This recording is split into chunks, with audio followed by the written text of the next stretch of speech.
Thanks for joining us, everybody. Sorry to disappoint you, but this is Glenn Servati, and our two usual hosts are not around today. Mike Lawson is off in conference world, where I'm sure he's gathering more interviews for CU broadcast, and John Best is also he's kind of moving from place to place. So I had volunteered to take on this one, and I think we're going to keep you entertained. We've got Randy Thompson from TCT Risk Solutions. I met him recently at the CU Northwest Leadership Conference, and I think he's got some great stuff. And in my mind, he did something that was virtually impossible. He made risk management really entertaining. So I'm looking forward to having him kind of share some of those thoughts with you as well. So we'll jump into that in just a second. Madison, you want to move us to the next slide? Well, as I said, John and Mike aren't here. So this is Glenn, and there I am, guest host. Okay, with a picture that needs to be updated because it's kind of old. CUNA Councils, let's just go through our usual thank you to our sponsors. CUNA Councils, as you know, I know John Best is going to be again at, I believe it's the next one on the calendar. I'm not sure if there's one before that, but he will be in Santa Fe, New Mexico at the CEO Council on September 14th and 15th. I'm sure you're very familiar with the value of those opportunities for interaction with your leaders in the credit union movement and sharing of best practices. So strongly encourage that. Correlation, a dedicated credit union solution, next generation technology. And I think I can probably, I might be spilling a little bit of a scoop here, but I happen to know that there is a bank going live with a cryptocurrency solution next week that works on the Correlation mobile digital banking system. And that's the first one that I'm aware of that's actually gone into market with buy, sell, hold Bitcoin capabilities that's not on either Q2 or Alchemy. So I'm not going to give away any more than that. That's the teaser, but kudos to Correlation. That somebody is taking a slightly different approach to things, and just another example of how Correlation's very forward in this space. I'm sure you're all familiar with our friends at MemberPass. Great way for identity verification while protecting the member's personal information and also making it very easy to interact without jumping through the usual hoops. And then, of course, as I mentioned, Mike Lawson over at CU Broadcast, always great stuff on his website. I'm just always amazed at how many interviews he manages to gather and how good they always tend to be. And of course, you know us well here at the Best Innovation Group. All kinds of good things going on here, well and above and beyond the town hall. You can check out the ACE, the API connection experts, but it goes much more broadly than that in terms of IT support. You can check that out. The Innovation Club, if you haven't checked that out, do that as well. Let's get on with business. Oh, actually, no, one more thing. This is business too, but next week, just a slight change to the schedule. We'll be reminding people of this again, but just to kind of, if you want to mark your calendars appropriately, we have a special guest, Chris Skinner, who has a new book that has been recently released. And John Best will be interviewing him on our next town hall 2 weeks from today on Wednesday, August 10th. And because he is joining us from Europe, we do have a slight change to the schedule. It's 1 hour earlier. So it'll be 2 p.m. Eastern time, 11 a.m. Pacific, if that's where you're joining from. And in the Midwest, where Melissa Schoen is at, our host here, that she is also that she'll be celebrating a birthday. So if you want to bring any party favors for that one, please do that as well. But we'll be getting that invitation out again shortly. But be aware that we got a high-profile guest in a slightly different time schedule. So that's on the calendar now for Wednesday, August 10th. Now on to today's main attraction, Randy Thompson. As I said, the CEO of TCT Risk Solutions. As I mentioned already, I met him at CU Northwest out in Spokane, Washington's conference about a month ago now, I guess it was, Randy, after I got stuck in Spokane for an extra day because of flight. I've been pretty lucky with flights, but that one got that one. But Randy is, I find his resume to be really interesting. He's been in the space working with credit unions for 36 years. He's been a professor. And as I say, I love the way he worked the room. He didn't stand at the podium. He wandered through the whole place. He got people engaged, and his content was wonderful too. So I'd like to pretty much just kind of replicate some of those conversations and make sure that he shares with you some of the same kind of details that we got during that session. So let's just jump into it from there. And Randy, one of the things we've been talking about CECL for, I don't know how many years now. which again, I think everybody in the call knows, current expected credit loss. How many times has it been postponed now in terms of implementation? Oh, God, 4 or 5 times. Really, it was in response to the too big to fail fiascos back in 8, 9, and 10, 2008 through 2010. And FASB was trying to come up with a understandable and valid, and FASB, the Financial Accounting Standards Board, was trying to come up with a way that would make it work. It's kind of interesting. I've over that period of time created 4 different responses, and each time the rules were changed enough where I had to throw that away and do it again. So it has been a work in process, and probably will continue to be a work in process for the next few years.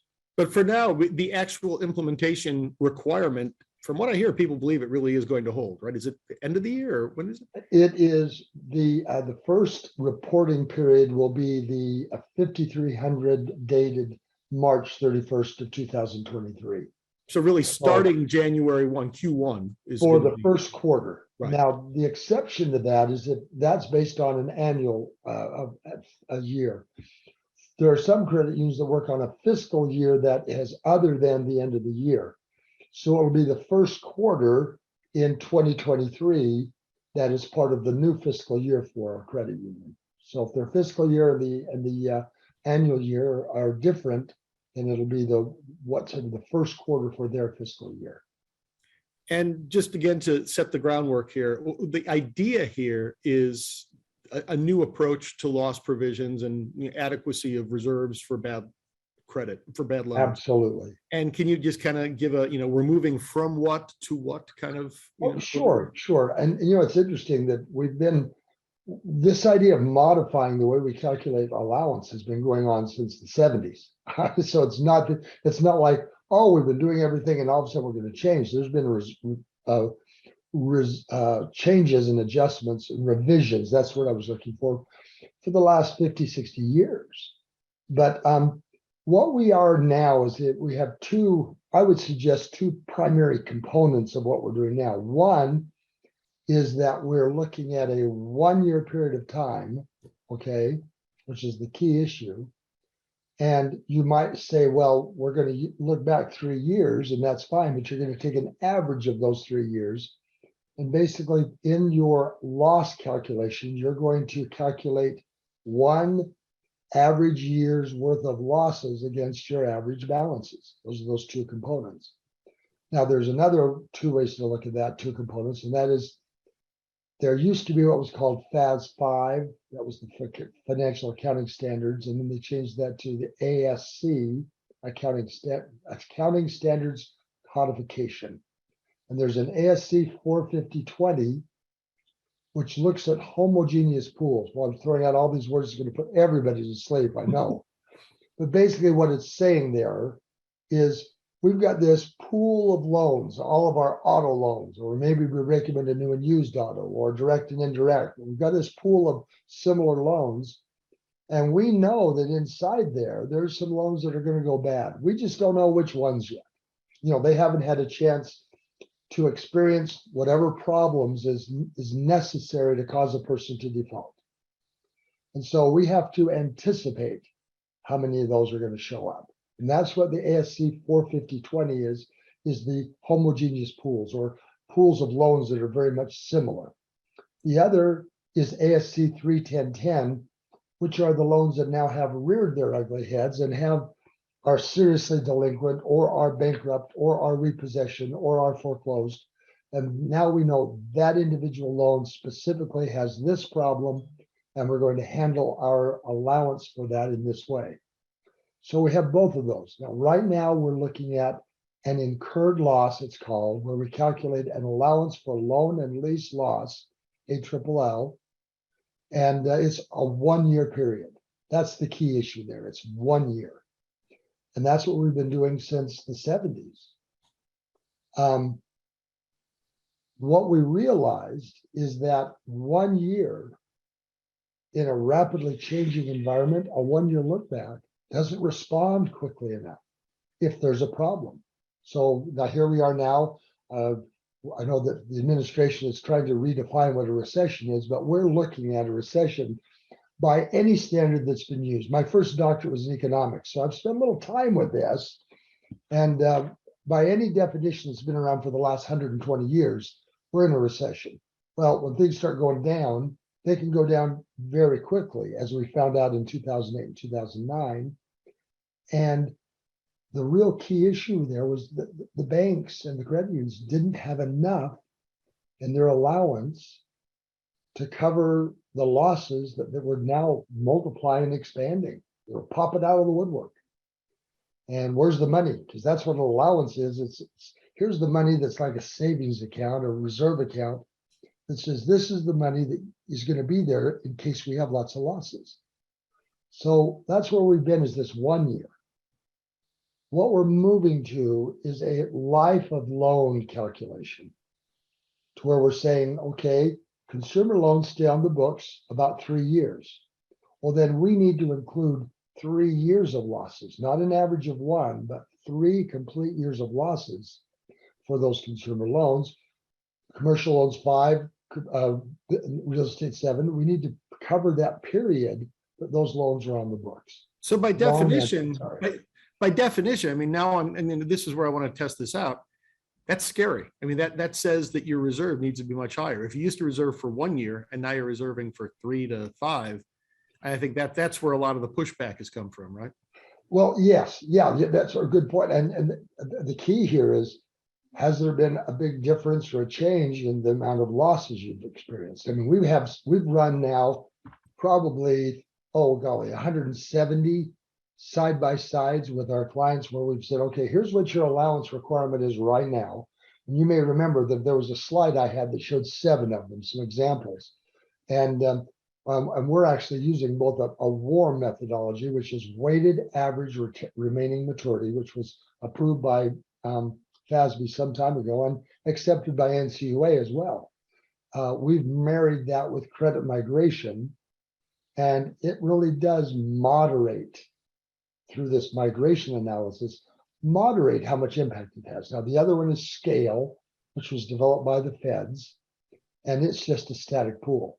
And it tends to, I believe, overestimate, overstate how much is needed.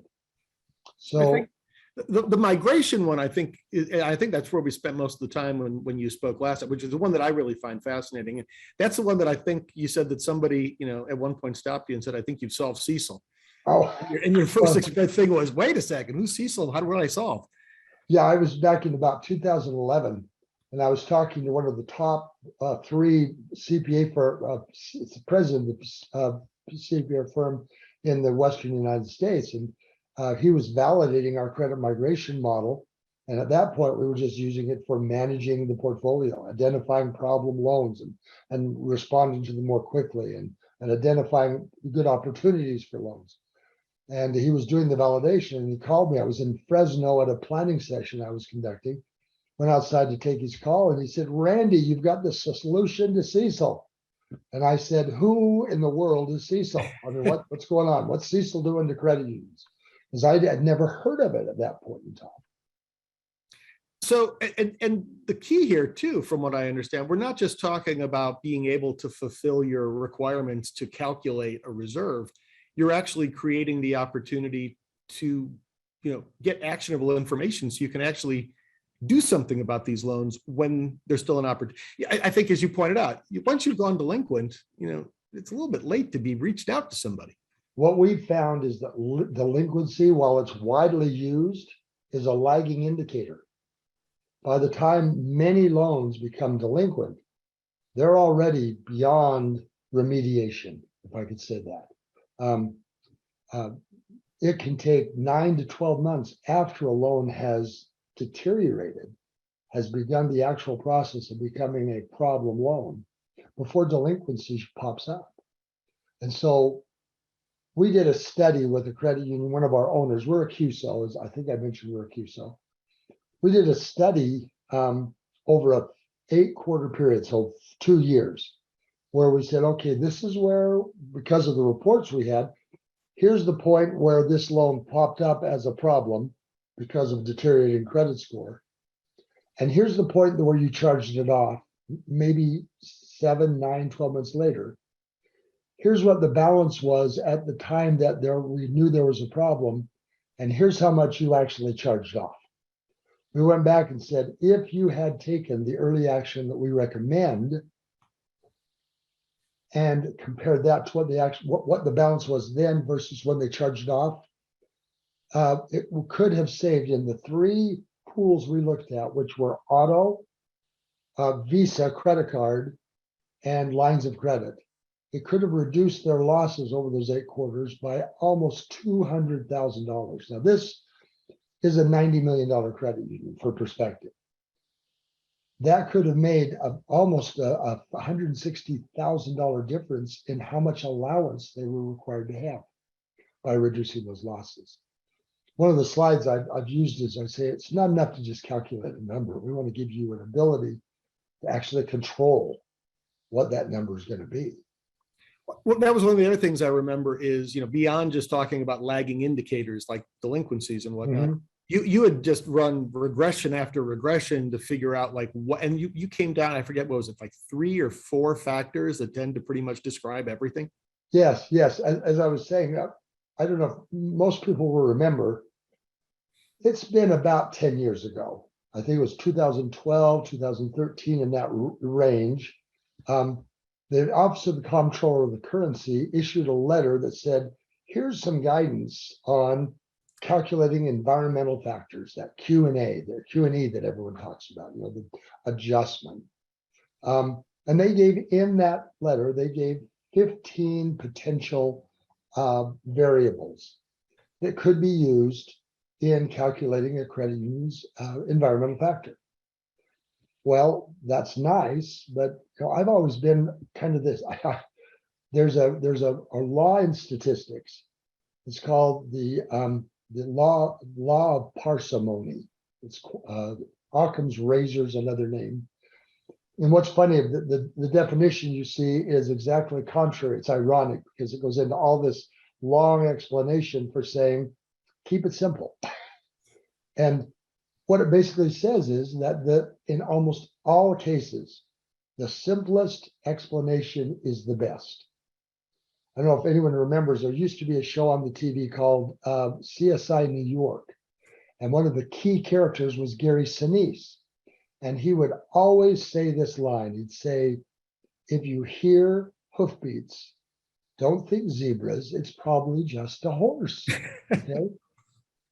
Well, that law of parsimony is important to me because what I see is FPRs and dashboards expanding, going crazy, and having hundreds of items on them. You can't keep your arms around all those.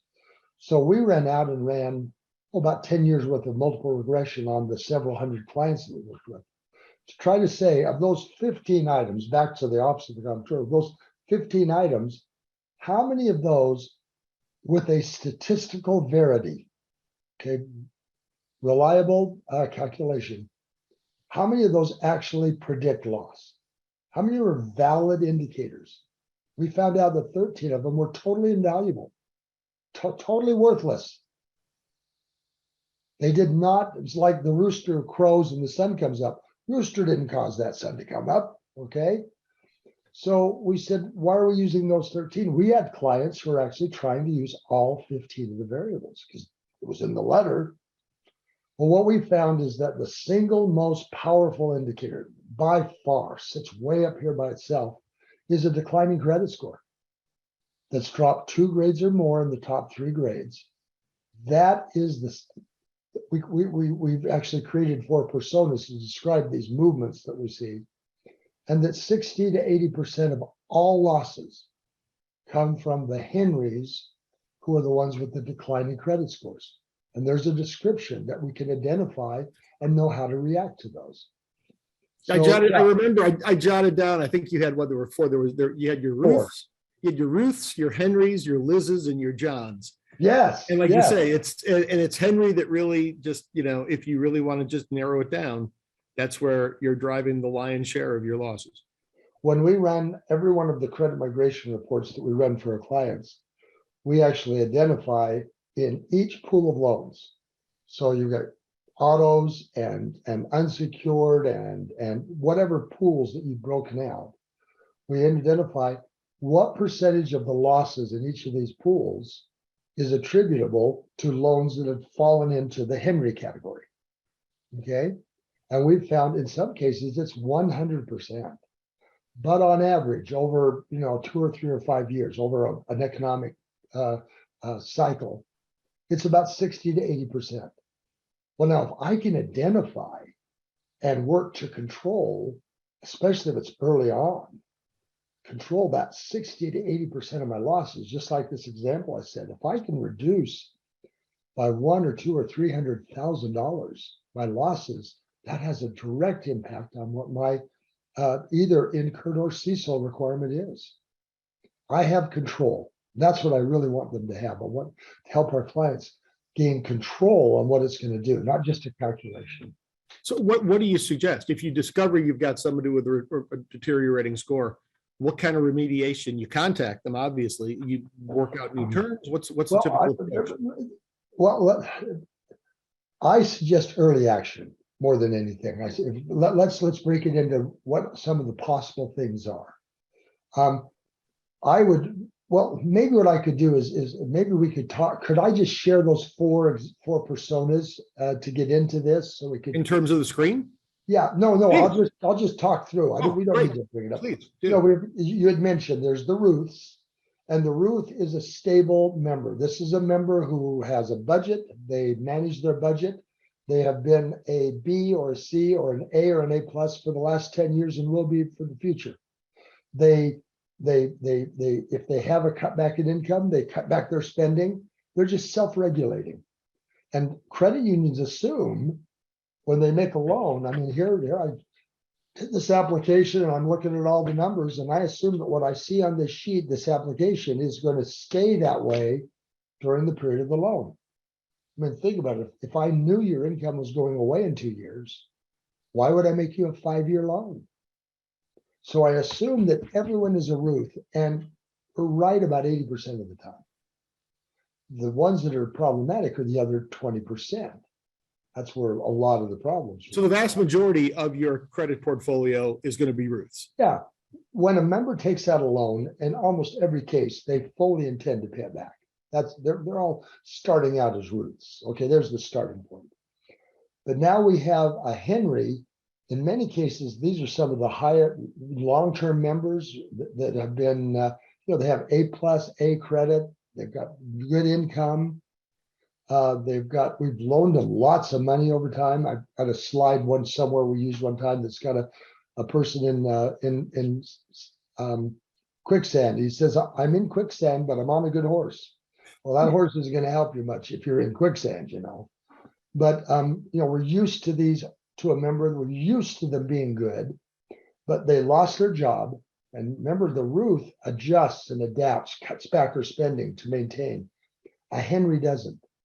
A Henry, in most cases, has 1, 3, 5 unused high limit credit cards in their wallet, and they've got a backup line for their checking account. They don't want to give up their standard of living, so they simply transfer their support of their lifestyle to their unsecured debt.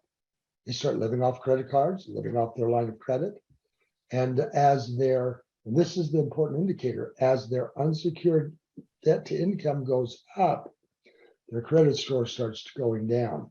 The more unsecured debt they have, the greater risk we are for bankruptcy.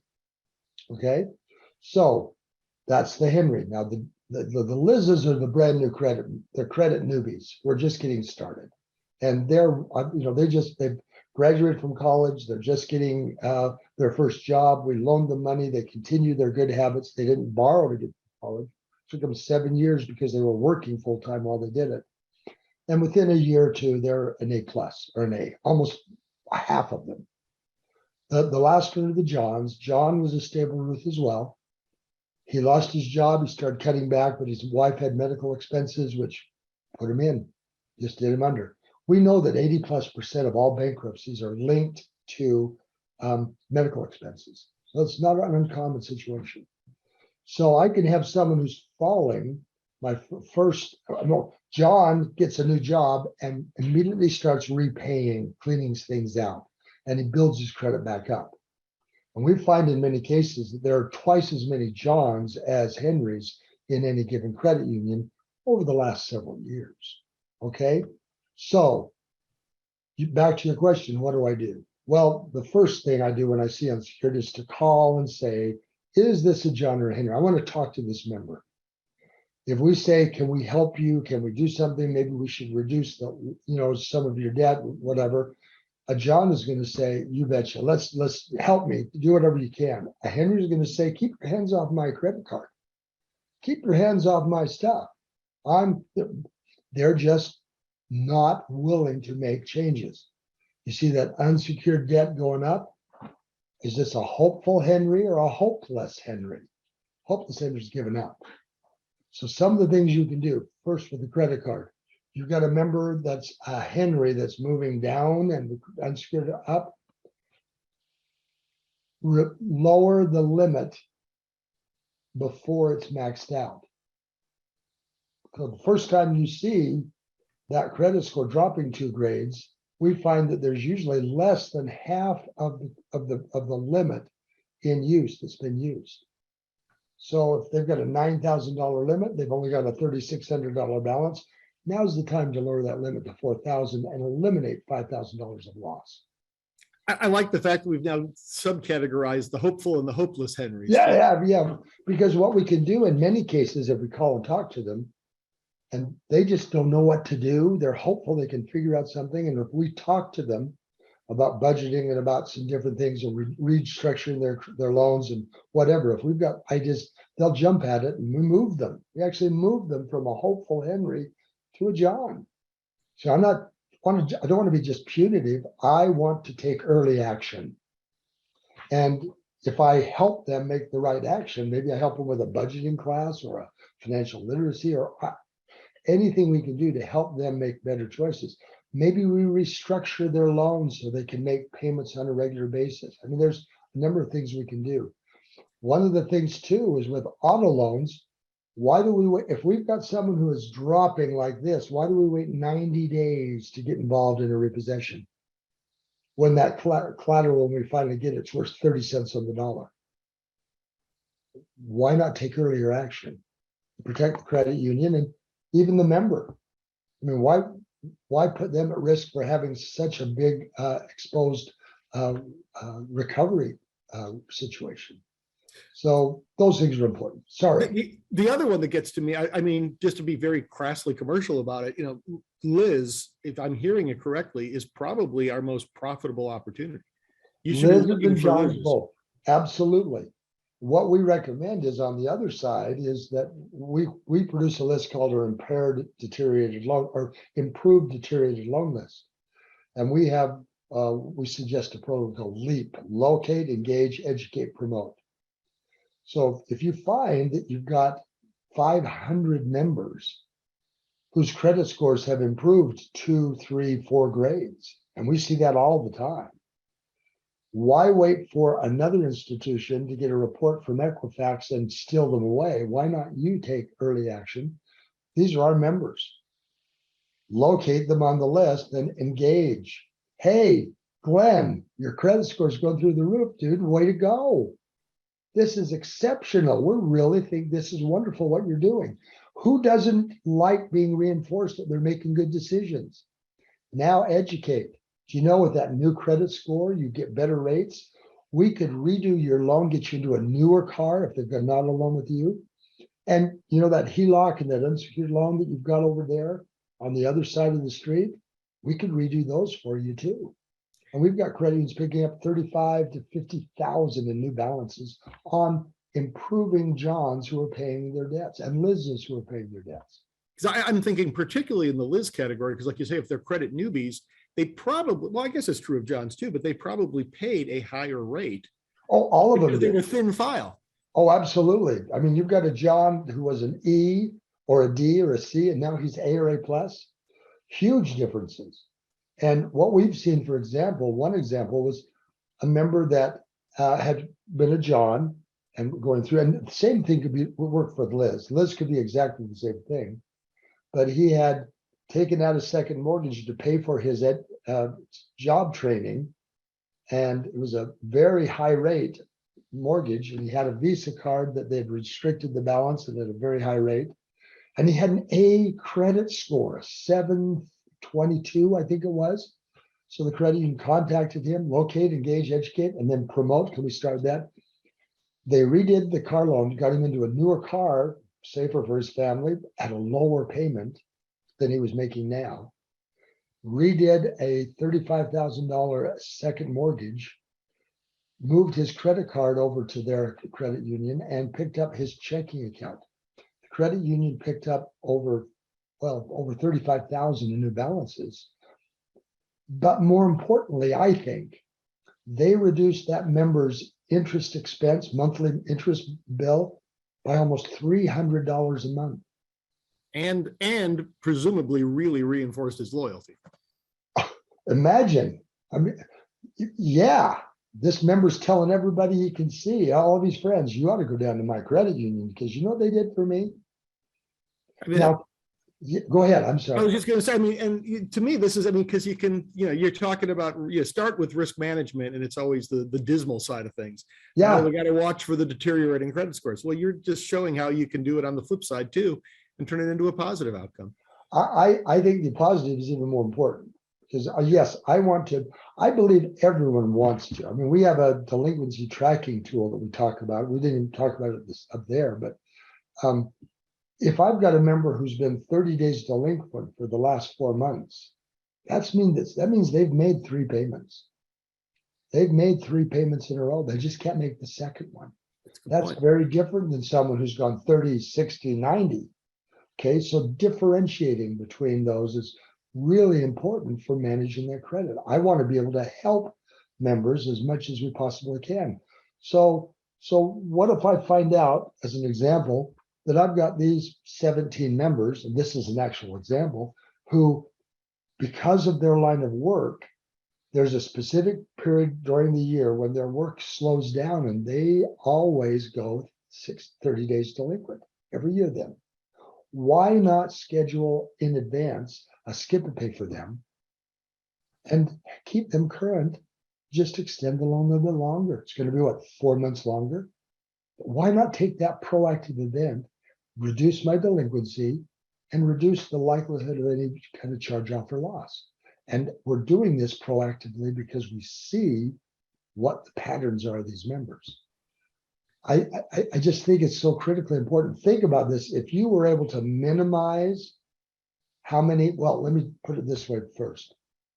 Imagine if we could go back and identify and then eliminate all of the consolidation loans that have been made over the years to Henry's, that all became charge-offs. All became charge-offs. We could eliminate those, just not do them, and then increase the number of John loans with, increasing credit scores and good payment habits. What would that do to our loss experience and our CECL requirement? The one that I keep coming back to, and I'm going to tie it to just a quick personal anecdote too, is the Liz one, because as we say, if someone came in with a thin file, therefore is paying a higher rate and starts to improve, you got this temptation of, why do I want to let a sleeping dog lie? I can make more money, but then you're running the risk, like you say, that the credit union across the street or the bank across the street finds out about it and grabs it, as well. We hear about this all the time, and I was just amazed that this still happened in today's job market. My daughter just changed jobs, and her prior employer, she asked that she felt that she deserved more money, and they offered her 3%. She went in asking for 10. She would have stayed probably for 6 or 7. She went down the street, somebody offered her 20. She left. Yeah. Her company's very upset. They suddenly said, well, what? We'll give it to you. We'll give it to you. It's like, you lost the chance, buddy. Too late, too much, too little, too late, right? Kat, I just saw my screen here. I'm off site because I just came out of another meeting. Can you ask your question? Because I didn't pick. I saw that you had. I think I got the question. It was, how about using quick loans to stabilize them? And absolutely. What he's suggesting is, short-term loans, quick loans to stabilize a John that's maybe starting to drop and say, here, let's get you stabilized and help you get your, absolutely. If a person is willing to take responsibility, if a worse person is willing to take steps to improve their situation, they're not a Henry. They might be a hopeful Henry moving to John, but absolutely. I mean, I just threw out two, which is, you know, to me, the obvious ones that we see most. But quick loans to stabilize, absolutely. But you need to know who they are. Right. That's the critical thing. You got to have that migration analysis to let you know what's moving. I kind of chuckle. There's another company, I won't mention the name, that does credit migration. They modeled it after ours, and but they don't use credit migration in their CECL calculation. They use a static pool. So what's the point? You know, it's the ability to move. See, one of the things that's important. I see Kat. Does Kat have a question? Yeah, did you have a follow-up, Kat? Okay, you joined in for a second there. Oh, no, I just went off in case there was like a question back to me. So, nope, that's, I just wanted to hear that you felt that that's a good stopgap, because I love that idea. yeah, and it does create the loyalty. I mean, Glenn, as you were saying that, you know, once that person does get back on their feet and they are like the quality or the quality lender or member that you want them to be, you want them to still be with you and remember that the time that you helped them. So I think that's, Yes. you're on board Yes. with that. Yeah. Yes. Wonderful. Absolutely. I love that suggestion. It's a great, you know, some NCUA's approved those short-term loans, those programs. And I think that's a wonderful, we want to help members. That's what credit unions are about. We want to help members. That's absolutely what we want to do. So one of the things I wanted to point out that ties back into this credit migration is, let's just think about this. I had a slide. We won't worry about the slide. I'll just kind of reiterate it. If we have a member who's sitting at A in the 3-year analysis we do with WARM, that member's initial allowance requirement would be about 10 basis points. So on a $20,000 loan, you're going to have to put $20 aside. If they drop gradually from C to D to E, their requirement, because the loss ratio for those riskier loans goes up a bit, is going to increase to about $284. So that's $264 increase in the amount of allowance you need to set aside. Every static pool calculation includes that in it, because those are the ones that drop to loss and they get dumped into the loss pool and that calculations. But how about the other side? Because remember, this is current expected credit loss. How about the member like the Liz who came in with thin file and got a C credit, but now she's A+. What's the impact for the John who was a D that you helped and he's now A or A+? Well, they go from the 288 to where they only need either $20 or $10. So there's a $288, there was 284 on the downside. There's a $288 improvement, which is ignored in static pool. The scale model that NCU has talked about, or whatever there is, just a pooled approach. We ignore the people who are improving. Totally ignore them. So based on That's that, wrong. if I'm hearing that, what have you found? I don't know how many you've rolled out CECL in terms of the current expected loss based on migration. If you execute on this properly, I mean, you can actually move yourself to the CECL calculation with no further provisions, or maybe even less. Well, because we're going from 1 year to 3, it's pretty unusual. With the exception, I'll give you an example. I just did first one I've seen this way, where we went from the incurred loss to the WARM, and it actually went down $10,000. So I mean, but in almost every case, there is a slight increase in at least, well, anywhere from slight to a big, depending on what the loss history, their lending practices, their sophistication of their overall collection and loan management. I can give you two extremes. I've got the one I just told you about, where it's about a $40 million credit union, and there's an increase of about $30,000 from where they are now to where Warm would put them. That's not a lot of money. Now, in the other case, I've got another one that's a $220 million credit union that is CDFI, LID. They're doing lots of loans. They're reaching out to the underserved. They're taking a lot of risks. As a result, they have losses, more losses, and they're going to jump $675,000 when we move from incurred to CECL. But because of their income structure, they've budgeted $250,000 for the movement to CECL. So they're ready. If we put them in the pooled approach, it would jump them by $1.7 million. Okay, so they're going to get hit no matter what, but they're going to get hit by less. Exactly. Now I've got some that are 20,000, 30,000. That's fine. But the other thing that's important to note, I shared this up at the conference, is that NCUA has approved that if you wait until 2023, you've got to wait till then. Don't implement now, but if you wait until 2023, two advantages that will accrue to you. One is that you will be able to take whatever transfer is required directly out of your undivided earnings and put it into your ACL. ALL is becoming ACL, and bypass your income statement. So it will not impact your earnings statement, your income for the year. And the second is that the amount that's transferred will be prorated over 3 years so that a portions of it each year are used in the equity calculation of your credit union. So why are they incenting people to wait? I like that a lot, but I'm curious why you have to wait to have that happen. I think they want people to work as soon as possible. I think they want people to work. I don't know. I mean, far be it from me to understand the minds of NCUA. Okay, I'm not going to try and mind read any of them, but I believe, in talking to my friends at FASB and our auditor, that they want people to be well prepared. Okay. And also, I'm guessing maybe it makes it easier for them not having to figure out who's made the leap and who hasn't. If everybody does it at once, might make it a cleaner exercise. And that's the reason, Glenn, that our CUSO is doing side-by-sides every single quarter. Every one of our clients is saying, okay, here's what your calculation is right now using credit migration and incurred. Right beside it, here's what it would have been had you moved to Warm right now. And here's what it would be with scale right now. So you can see specifically that impact. I had a client today that called me, and I had failed to adequately account for recoveries. So all I had was their losses and no recoveries. And it was over $1.2 million. I mean, they've gone from barely needing anything to $1.2 million.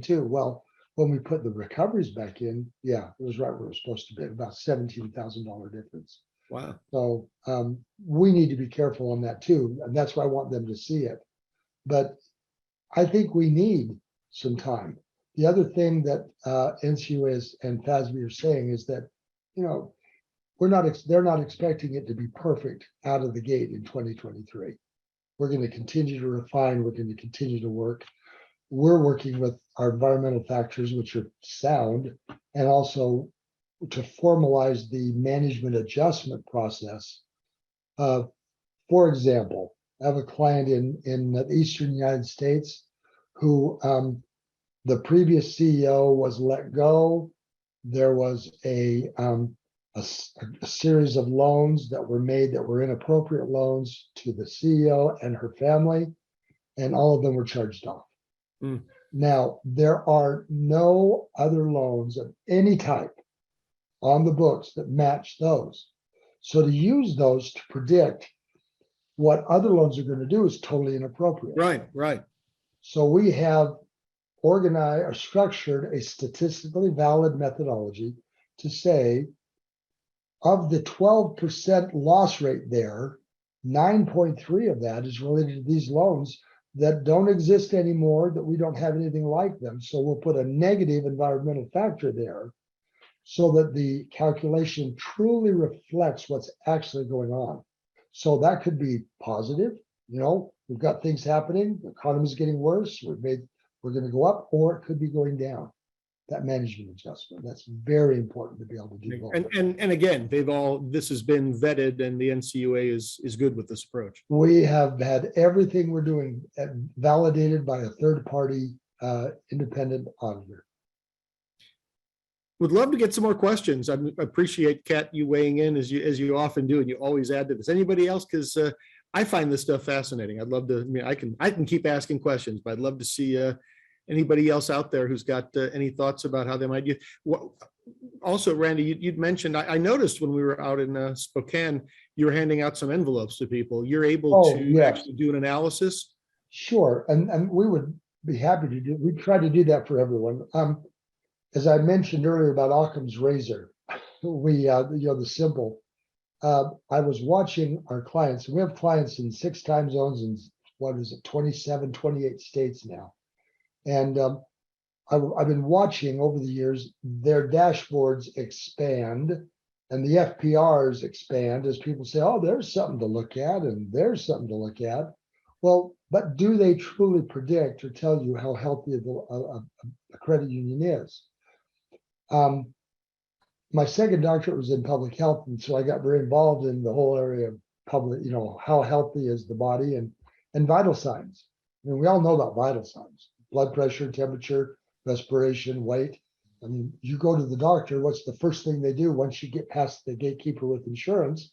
Slap a cup on your arm, stand you on the scale, stand you on the height to check those vital signs, because they know that those are primary predictors of how healthy you are. They indicate if there's a problem. So what I wanted to do was know, what are the vital signs of a credit union? What are those core numbers? So we ran 15 years worth of of regression analysis, multiple regression. And we're able to identify 4 primary and 13 secondary variables with healthy ranges. I mean, what good is blood pressure if you don't know that 120/80 is where the healthy people are? Okay, you've got to know what's that. I mean, just having a peer number doesn't necessarily mean anything. If I'm in a hospital, the peer is not healthy. So that's what I'm comparing to. So we've created an online that's linked, an online tool that's linked to the 5300. And whenever I go to a conference, that's one of the things we do. We run a vital sign for every single credit union there. We hand it out. We say, if you'd like us to review this with you, we did a presentation to credit unions in the Carolinas just 2 weeks ago. And since then, I think we've had 8 or 9 not demos, but presentations where we've got on a Zoom meeting like this and reviewed their vital signs and answered their questions and talked with them about what these are meaning, because they're classified as green, yellow, and red. Green, you're in a great zone. Yellow, you're just outside, but caution, watch this closely. And red, you need to take action to do this. I'm going this week out to New Jersey to do a planning session. And after, this is about my 3rd or 4th with them, ran their vital signs for the planning session, no reds. They've gone from 4 or 5 reds 2 years ago to no reds at all. It's cool. Still some yellows, but I'd rather see a red trending towards yellow and a yellow trending towards green. So that's what we've got. That's what we hand out. And anyone here, if you would like to contact Glenn, or if you want to contact us at djensen@tctrisk.com, that's our marketing and office manager. We don't put on a hard sell kind of thing. We just want to help credit unions really understand where they're at. What's going on? You mentioned you're a CUSO. What's your history? I mean, I know you've been in the business forever, but you're based in Idaho, right? Yes, Eagle, Idaho, which is a suburb of Boise. How many credit unions have the stake? In the state, I don't know. No, you have a stake in your company. Oh, we have. I'm sorry, I didn't understand. We have 21 credit unions that are currently owners of the CUSO. They're spread around the United States, and we started in 2014, July 1st of 2014. been working with credit unions since I left banking in 1986. I'm a recovering banker, I tell people. And I worked with credit from 86 until a group of my clients came to me in 2012, I think it was, said, "You're not getting any younger. And we don't want to lose these loan pricing, deposit pricing, ALM simulations, liquidity shock, portfolio management. We don't want to lose that stuff when you decide to retire. So how about if we organize this QSO?" So it was really my client's idea, suggestion. I said no at first because I didn't think it was really important. And then they just kept insisting. So we officially organized it with 9 initial credit unions. Since then, we've gone up to 21. So it's that 12 more. And we just focus on credit unions. Reminds me of what's that old commercial. I like the product so much I bought the company. There you go. There you go. Yeah, I like that. And your owners are spread across the country as well as a northwest concentration. Not from really. West Coast to East Coast. We've got them in Connecticut, New Jersey, Texas, California, Utah, Idaho. We're So spread around. 21 owners. How many credit unions do you work with? 170, I think it is. Last time we've all together we worked prior with about 237. Some have merged, some we finished up what they needed, but regularly we have about, that number is expanding too. I think we've added 15 in the last quarter. So CECL's been, a big driver. People. Yeah, I'm guessing you're going to get a good bit of attention over the course of the next few months. Yeah. This is great. Any other kind of wrap up thoughts? I mean, I think I find this to be fascinating stuff. So I appreciate you taking the time. Well, my pleasure. And as I said, I just love credit unions, and we like to help as much as we possibly can. I just urge everyone to take the time to really analyze what it is you're doing with CECL. Are you just getting a number? Are you just getting a program that's going to plug in and do a number to give you a number that you're going to try and meet? Or are you, excuse me, or are you implementing a system or systems that will help you actually put your arms around this whole CECL thing and say, this is what we're doing to control it, to manipulate it, and I mean that in a very positive sense, and to manage it, and to use all of your resources effectively to do it. We had a webinar last week, we're talking about preparing for the recession. We talked about outsourcing. Most of our clients are trying outsourcing options, and this is one outsource where don't use your resources to do the calculation of allowance. Use your resources to grow loans, to manage risk, to manage losses, and do what's most effective for your credit union. My thoughts. Wonderful. Well, again, Randy Thompson, TCT Risk Solutions. Thanks. So, and your solutions, are they primarily delivered via an online portal, or I mean, how do you usually work with credit unions? We have a online presence. If anyone wants to go, it's tctrisk.com is our website.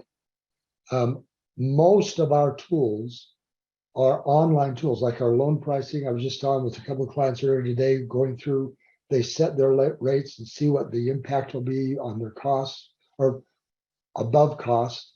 And so it's all done online. The simulation tool for interest rate risk, they can go on to it as many as they want. Kat, thank you very, very much. Just very kind of you to ask a question and to be supportive. I appreciate that. And I, as you know already from what I told you before, and the fact that I invited you to join us here, I enjoy your enthusiasm as well. Well, thank you. Thank you. I tell people I don't have clients, I have friends. I just love working with the good people in the credit union movement. I was going to say that kind of sums up credit unions in a nutshell, doesn't it? Yeah. Great. Well, everybody, don't forget, next session will be with Chris Skinner 2 weeks from today, August 10th, and it will be 1 hour earlier. So we'll send out an invitation and make sure people are aware of that one. Our buddy John will be back for that too. Well, thank Thanks, you so everybody. much. Really appreciate it. And I look forward to visiting with you sometime in the future. Great. Thanks a lot.